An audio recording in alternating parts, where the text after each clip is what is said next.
Hello， 大家好，欢迎收看最新一期节目，我是小袁。开片之际，小袁想问大家一个问题：假如你面前有5000万现金，你会有什么想法呢？今天我们就来讲一下这5000万背后的事情。故事内容非常讽刺，但制作不易，所以希望大家看完后长点赞键支持一下。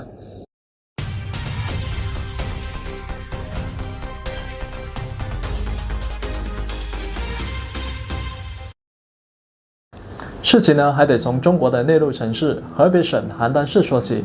2007年年初，像晚上一样，一个男子打开银行金库，熟悉的画面呢再次映入眼帘。红白交错的100元现钞占据了金库一半的空间。这名男子已经记不得这是他第几次来到金库，可是今天这一次注定会给他留下深刻的印象。在原地呆站了几秒后，他走到钱堆面前，拿了几叠放进自己的袋子。从金库出来后，银行门口的保安向他打了句招呼，他故作镇静地回了一句，便匆匆开车离开。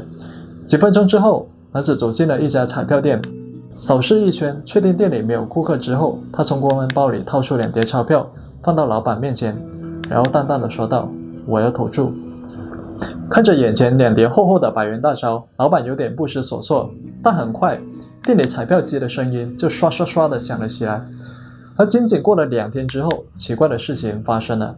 彩票店老板在门外挂了一张通告，上面写着本店暂停营业。而在挂出通告的同一天，老板还从其他地方借来了好几台点钞机。那就这样，在接下来的一段时间里，老板总会准时出现在店里，而店里点钞机工作的声音也是一天比一天长。地上的彩票纸的厚度呢，也被堆得越来越高。直到4月14号过后，点钞机便再也没有响过。2天后的4月16号，当地报纸就刊登了这样的一个新闻：本市体育彩票销量连日暴增，其中排列3的销量屡创新高。从12号到14号，销量分别达到了761万、1053万和1540万。不过这篇新闻只说了一半，因为仅仅过了1天，这个销量呢就降到了710万。可是这个新闻却没有引起当地民众的注意，毕竟在中国这地方彩票呢向来就是种神奇的东西。而几乎就在同一天，邯郸市警局的某个办公室里却坐满了各路人马，在座的人面色沉重，如临大敌。台上的领导呢更是如坐针灸，因为他们刚刚收到了一条紧急消息：邯郸市农业银行金库发生盗窃案，5100万现金不翼而飞。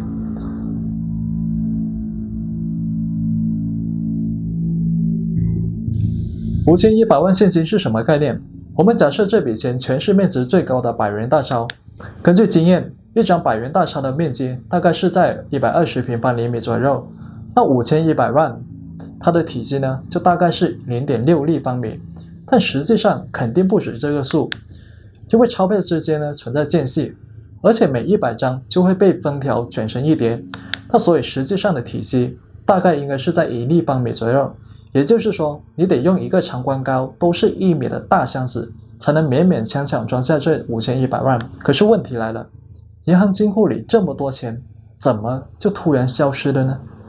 银行是在4月14号傍晚时发现异常的，在发现情况后，银行立即展开了内部调查，但是依然没有找到失踪的钱财。在该行的所有员工中，恰巧有2个人一直失联。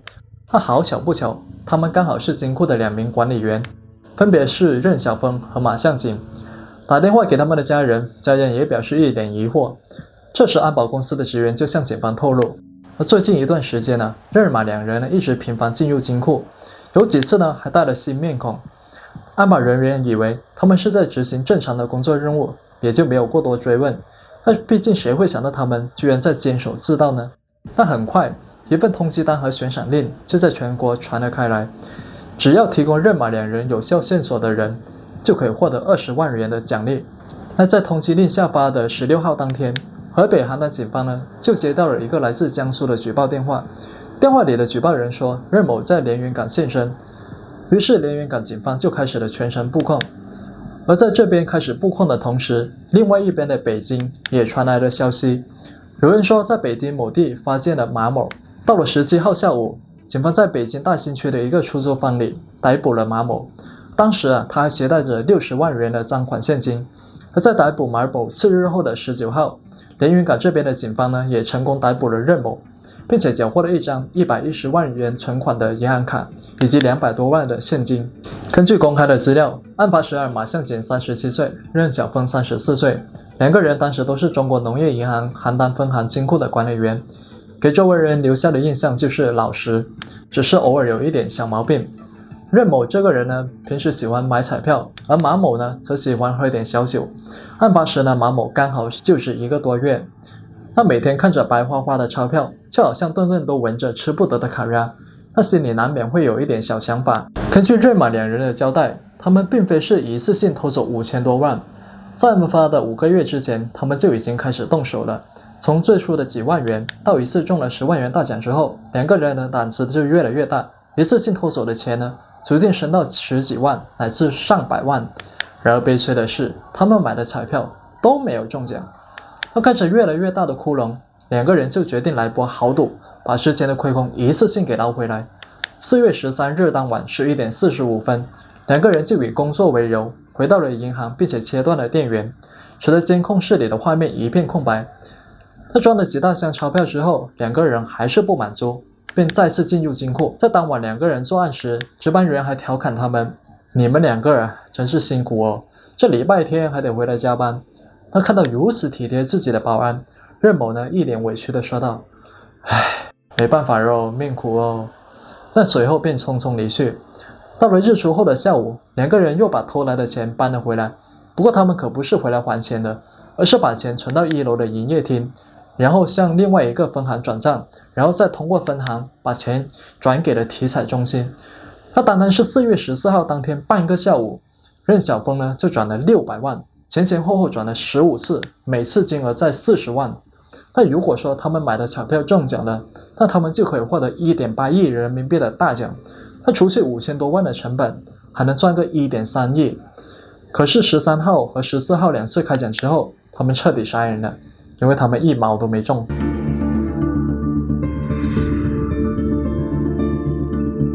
根据资料，任马两人购买的彩票名为排列3，也就是说用0到9的数字组成一个3位数，比如说1236668等等。那每注2元人民币，对应的奖金是300元，中奖的概率是1/1000。那问题来了，相比就业那些几亿分之一的中奖概率，这个概率不是很容易中奖吗？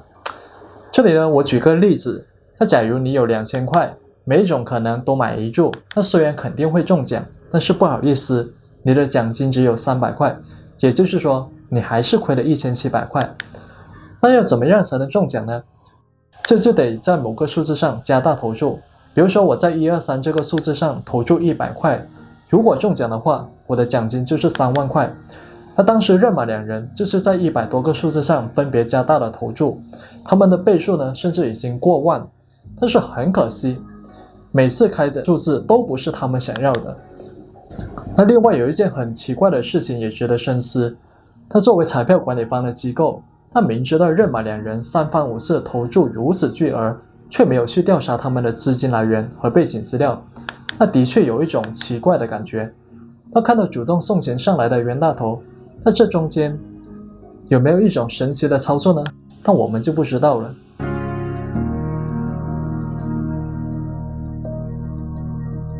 那作为吃瓜群众，他在震惊之余，难免会有几个问题想问。那任马两个人是如何把钱从金库里转移出来的呢？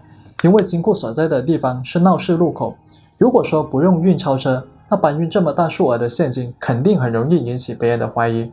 那对此媒体是这样解释的：任马两人呢并没有将现金全部带走，从金库挪出来之后，两个人转头就将一部分钱财作为存款存进了某个账户。不过也有部分媒体是这样说的，他们说任马两人曾经把彩票店老板叫到了金库里面帮忙搬钱，由于不是上班时间，所以呢守卫室的安保人员呢并不知情，只是以为他们是在加班，毕竟他们也不认识彩票店老板。但说到彩票这个点呢，又有一些奇怪的事情呢。案发之后，记者就曾经采访过该行对面的彩票店的老板，他们表示当时看完这个新闻后，简直是全家被惊呆了。因为他们自己店里开业到现在，每天最高的销售额也不超过3000块。那新闻里的这家伙倒好，直接一天就干了1400万。那要知道，每部打印机彩票的机器啊，每天最高的额度也就是在5万元。他要在1天之内买下1400万，他这得跑上280家店。但是任某呢，不太可能会跑这么多店，因为分散的越广，事情呢就越容易败露。那除非卖家和买家之间有某种神秘的联系。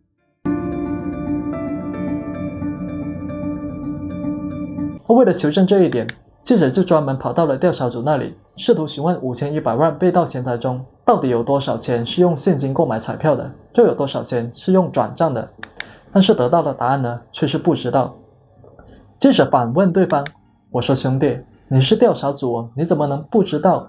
他听到记者的追问，工作人员瞬间变脸，那我说不知道就是不知道啊，你这样纠缠还有意思吗？那吃了闭门羹之后的记者呢，就跑到了当地的彩票管理中心。这么多天的销售异常，他们不可能不知道。那进一步说，他们的沉默理论上呢只有2种可能，要么就是同流合污，要么就是在其位不谋其政。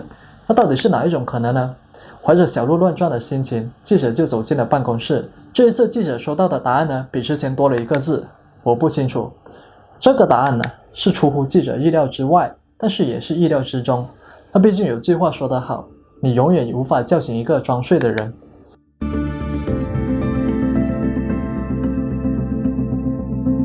案发之后有人评论，实际上呢，这起案件完全可以避免，因为按照规定，每一家银行的行长每半年至少要全面检查金库1次，值班主任呢每个月正是需要不定期抽查3次，其中就包括核对账目。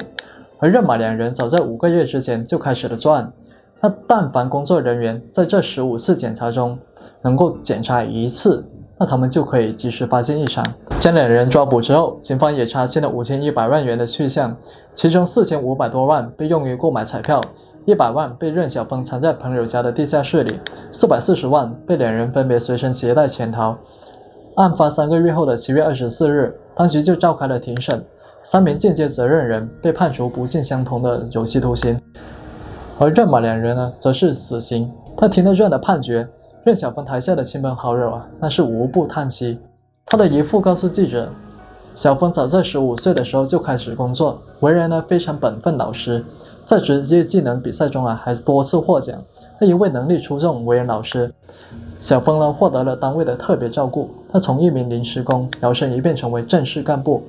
凭借事业上的成就，任小峰获得了优先择偶权和优先分房权，获得了单位福利房的名额，还迎娶了同在银行工作的妻子。婚后呢，还生了一对龙凤胎，更是羡煞旁人。然而就是在这样的大好前途之下，他却做出了这样的事情。而在记者采访时，屋内任小峰70多岁、体弱多病的母亲一脸茫然。他看着年仅只有2岁出头的可爱孩子，他的妻子更是默默流泪。